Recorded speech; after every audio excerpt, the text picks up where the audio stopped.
Matt Brown, extra points. Saw this. It just kind of came through my Twitter timeline, and I said, wait a minute, this is interesting. Matt and his extra points. In fact, it was published earlier today. I talked to the Big 12's new CMO, trying to understand what they're trying to do to grow basketball value, nationalize their brand, and tell me stories via sponsorships. And he joins us, Paul Catalina, Craig Smoak, and David Smoak on 365 Sports. Matt, when you first saw all that and some of the things they were doing or what they were trying to push, did you kind of like, okay, how really valuable is this?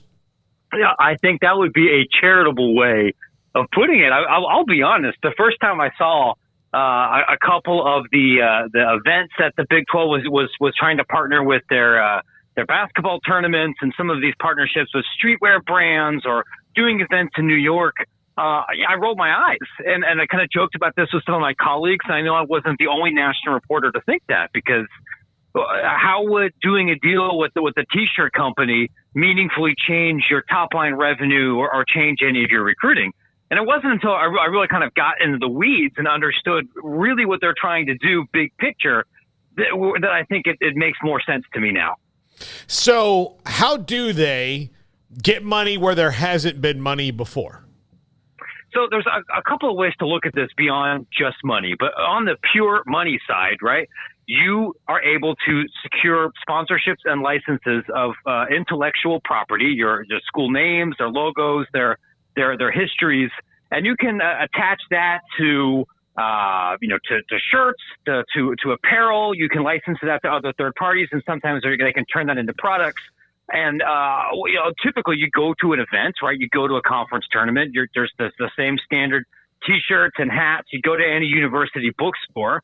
A part of what the Big 12 is doing, among many other things, is like, okay, well, can we figure out conference-wide deals to reimagine some of those products and sell to different audiences? That was one of the things that was impressed upon me about doing this deal with the Japanese streetwear company was, look, this is a way for us to engage with audiences that might not otherwise be immediately interested in anything Big 12 related. And then we sold every single one of those things. I think an example, and you can make fun of a lot of the things that Larry Scott did with the Pac-12, but one thing that I actually think made some sense was trying to be very aggressive in pushing the university's brands in China to the point where UCLA wasn't just an athletic brand for many high-end Chinese consumers. Like, that became a lifestyle brand. People bought UCLA shirts because, like somebody else might wear Calvin Klein.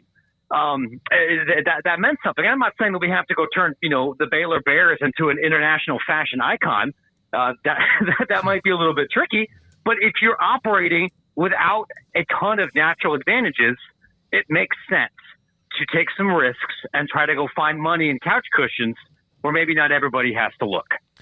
Matt, what are your thoughts on the basketball side of things in particular? And that ties in the ways that we've heard Brett Yormark, open to the ideas of, football in Mexico or, international basketball games. And he's obviously, camps in New York City and things like that. But this basketball value piece, I think, is very interesting because if it's undervalued for the Big 12, then I think everybody's going to see that there's probably more value they can squeeze out as well. But with them in particular having the strong brand they do right now, how much do you think there is to potentially grow the basketball side of things for this conference?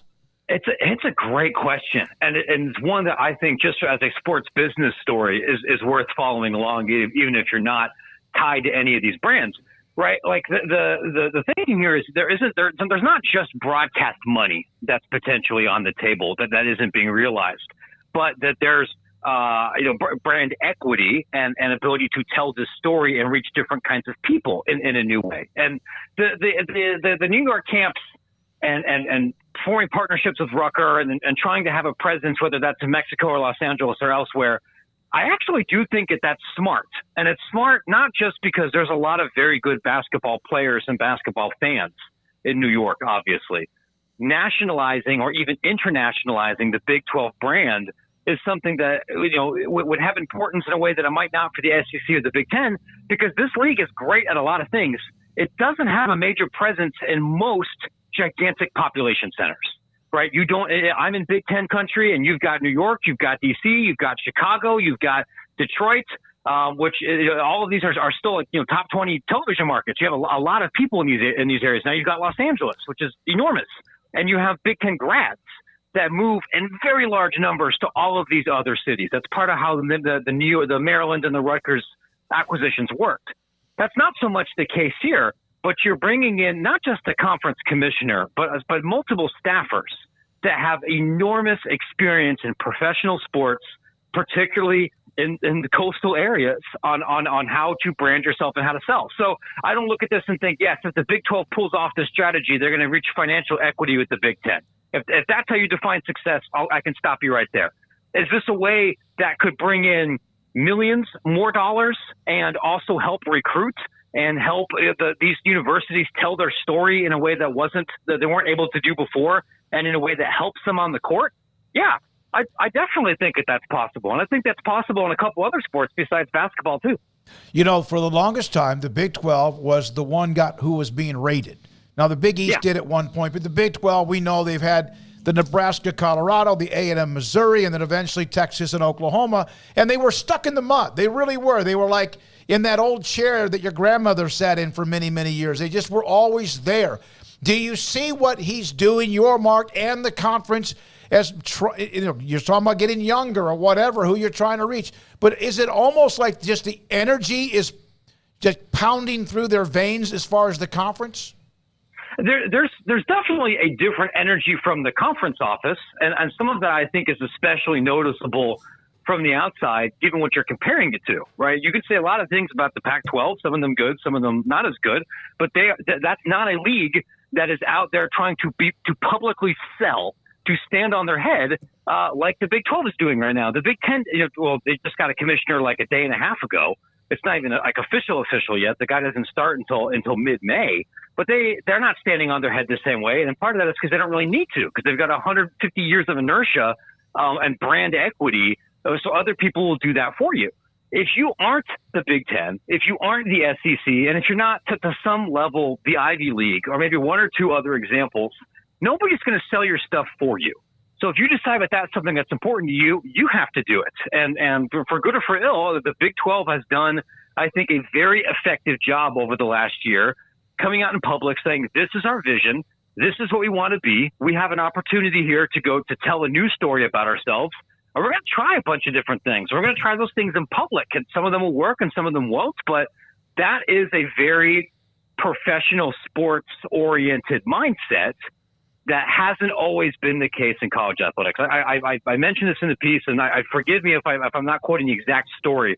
I saw your Mark said, I want to say a couple of days ago, it might have been SBJ, about, hey, look, one of the things that is attractive about coming to college athletics after working in professional sports for a long time is it's not as mature of a market. So you can make an impact and make a difference much faster. And that is true. Like, this is a business, but it's not a business in exactly the same way the NFL or the NBA is a business. And if you want to run your marketing and your licensing and your legal teams that way, you can make a pretty big splash pretty quickly. So we've got a lot of commissioner news in the last 24 hours. One, Tony Petitti is now taking over the Big Ten, like you said, in mid-May. And Jim Phillips is staying at the ACC for 3 more years. Jim Phillips and Greg Sankey are now the only ones that are not from another walk of life, although Greg Sankey is kind of his own animal. Why the ACC, who probably needs to branch out and do some of these things to, like the Big 12 is doing, to make more revenue, to make their big dogs happy, why would they stick with Jim Phillips? Well, Jim hasn't been there for that long. I don't think it would be necessarily fair to say that Jim's been successful or not. Unlike these guys, these other leagues, like, he's not in a position to negotiate a new television deal. Like, ESPN is the entity that holds those cards. And, he's also somebody that, unlike a lot of these other folks, has been working in college athletics for a long time. ADs and university presidents are comfortable with him. I don't know if you guys have had a chance to talk to him. Like, I've gotten to know him a little bit. He's a very easy person to get along with.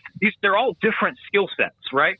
I think back about the Kevin Warren era within the Big Ten, and what the Warren was able to do with a beefed up comm staff and a beefed up legal staff, and able to do with their new television deal. That was a big win. But boy, I think handling COVID would have been much easier had he had a little bit more college sports experience or higher education experience, and that ended up being a really big black eye for the Big Ten.